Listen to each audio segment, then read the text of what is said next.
Hello everybody, welcome back to another episode of Cooking with Grandma. Today we're going to be making ham and cheese Parmesan chicken thighs. You can do this with chicken breast if you like.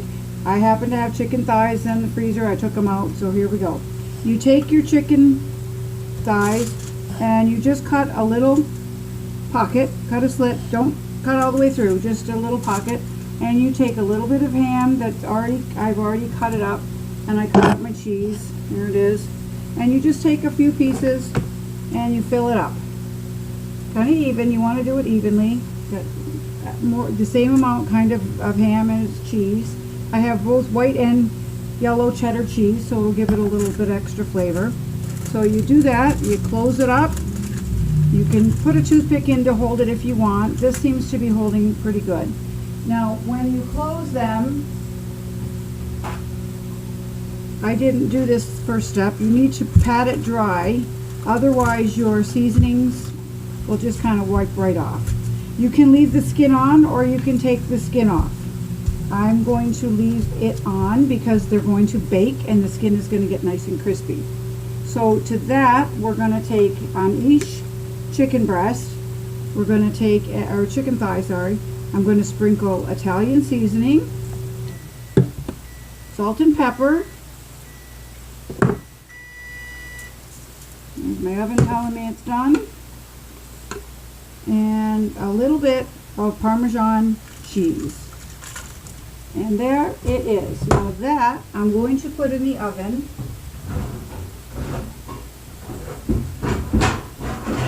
I'm going to put this first one in the oven so I can show you the rest of it and what we're going to do with our potatoes. And maybe it'll be just about done. You can see what it looks like. You want to put a little bit of butter on the bottom of your pan. I have a tinfoil lined cookie sheet for when I do all of them, but when I do it singly, you will either line it with foil. I put a little bit of butter just in a round pan, and I'm going to set my chicken breast right on that butter so it'll bake real nice. So I'm going to put that into a 350-degree oven and let that go, and we're going to finish off stuffing and seasoning the rest of these. I'm going to put ham and cheese, equal amounts or as close to it as you can get. You know, you want it to be everybody getting the same kind of thing, right? So you put that in there, close it over, and these are going to stay put. I won't need to use toothpicks to hold it because they're nice and flat. Chicken breast doesn't really stay together after you cut it, so you kind of need the toothpicks to hold it still. So just put them in there. And all that cheese is going to melt into the chicken and give it yet another layer of flavor. So we got the ham and cheese going on in each one. Might add a little bit more because some are bigger pockets. It just depends on the size of your piece of chicken, how much you can actually get in it. So let's see, I think this guy can have, well, it's got a fair amount of ham. We'll put a little bit more cheese. And there we go. Now we're going to do the same thing.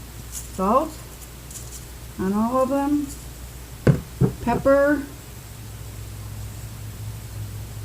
on all of them, Italian seasoning. Now this is just a recipe that I have made up. I don't have, it's not in any book that I have. I just decided to do it. I've not tried it before. I've made stuffed chicken breast, but I've not made stuffed the chicken thighs, and I've not done this kind of a topping, the cheese and the seasoning on it. So we're going to see how this plays out, see how it likes. You know, you've got to shake it up a little bit. You want to have something that's a little more enjoyable than just, you know, salt and pepper. You want to have a little bit more flavor.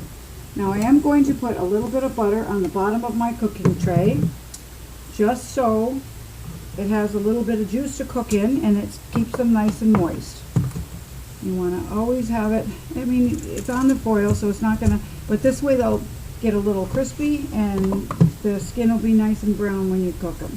So we're going to put those aside, put them in the oven. I'm going to put them in there, but I'm just going to leave that single one. I'm hoping they'll be done before my video ends to show you what they're like. So in the oven they go. Now I've got potatoes baked in the microwave. I'll be right with you and show you what I'm going to do with those.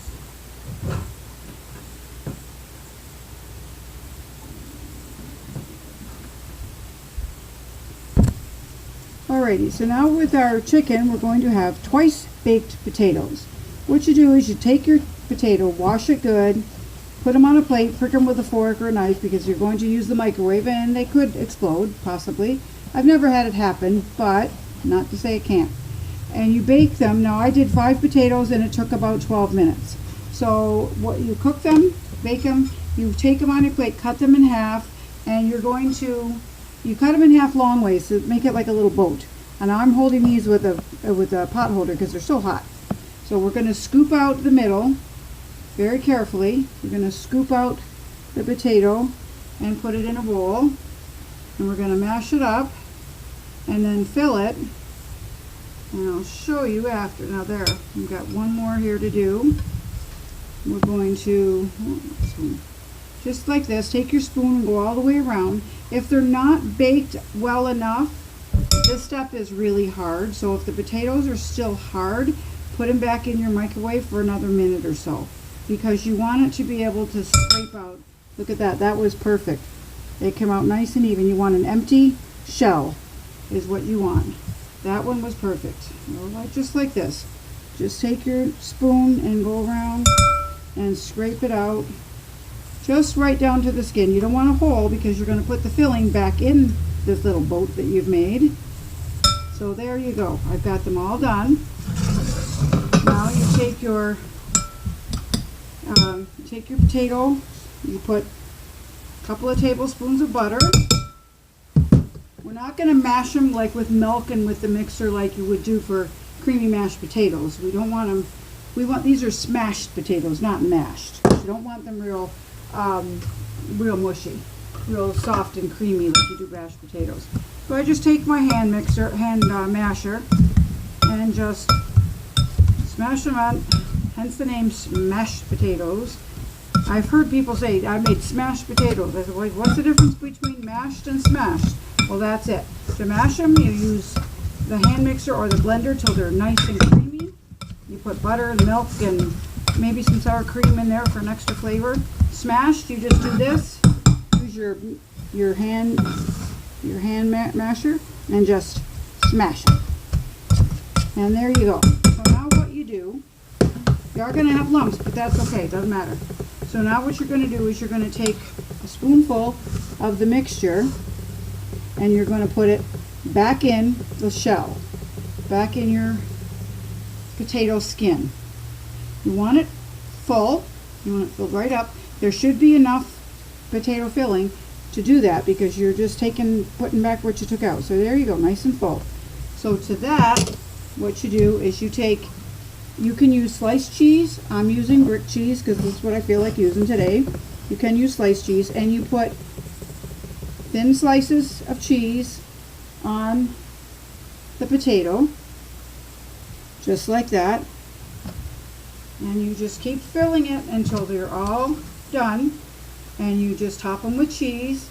Then you put them back in your microwave for another minute or so. You want the cheese to melt, and if there is any potato that really didn't get cooked thoroughly, then it'll go ahead and finish baking. I mean, these are done. So basically you just want the cheese to melt, and that is what you call twice baked potatoes, because I baked them, I cut them in half, scooped out the filling, mashed the filling, put the potato back into the shell. That's where you don't peel these potatoes. You want the peel left on. That's going to help keep it stable. You have to have something to put them in. If you peel the potato, then you have no vessel left. You don't have anything left. So you fill them all back up, put them all back in here, put them back on your plate, like that. They're on the plate, right, ready to go. You top them with your cheese slices. You can crisscross. You can do this if the potatoes are big enough. I have some small ones. So you can. That's basically what it actually is supposed to be. You crisscross it. You can do them next to each other. Really, there's no right or wrong. Just kind of whatever you feel like doing. Just as long as there's cheese. You can also, if you are have it in your cupboard and you're feeling really ambitious, you can put bacon on these. Now, I did not get enough cheese, so what I'm going to do is set these two aside. I'll put these in the back in the microwave to show you what they look like when they're actually, you know what, I'm going to go ahead and do them all at once. Be right back. And there is your twice baked potatoes. Bake a potato, cut it in half lengthwise, scoop out the filling, put it in a bowl with butter, salt and pepper, mash it up with your hand masher, fill it back up into the potato skin, fill it all back up, put some cheese, brick or sliced, it does not matter, and put it back in the microwave until the cheese is melted. And there you have twice baked potatoes. Now I'm going to show you the chicken breast, or chicken thigh rather, sorry. It's got to cook for a little bit yet, but it's close to being done. So there's how it looks. It's nice and crispy, the skin is nice and crispy. You can see the cheese melting and oozing out. I'm just going to go ahead and put it back in the oven for another 10 minutes or so. It's still a little pink, and you definitely do not want pink chicken. But that's pretty much what it's going to look like. So for supper tonight is ham and cheese, Parmesan chicken thighs, twice baked potatoes, and strawberry cheesecake. Y'all have a good day now. Bye-bye.